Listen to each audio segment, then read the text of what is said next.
nyakati tulizo nazo wapendwa, ni za kurudi kwa Bwana Yesu. Watu tenda mabaya kwa mabaya, wakidhani watadumu milele yote. Nyakati tulizo nazo wapendwa, ni za kurudi kwa Bwana Yesu.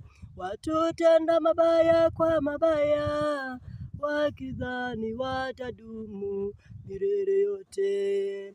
Wengine wanajidanganya ya kwamba dunia itakwisha. Wanasahau ya kuwa uhai wao ni kama upepo. Wanasahau ya kuwa uhai wao ni kama upepo.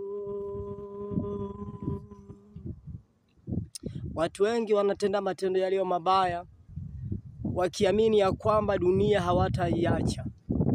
Lakini mimi nataka nikwambie, maisha yako ni kama upepo. Upepo unaovuma kutoka magharibi kwenda mashariki au kutoka kaskazini kwenda kusini. Hivyo ndivyo maisha yako yalivyo. Tubu dhambi zako, acha matendo yako mabaya mpendwa. Tengeneza maisha yako ya kiroho na ya kimwili pia, ili ya kwamba Yesu atakaporudi basi parapanda ikilia uende mbinguni. Kwa sababu duniani sisi tu wageni na wapitaji, tunasafiri kwenda mbinguni kwa Baba.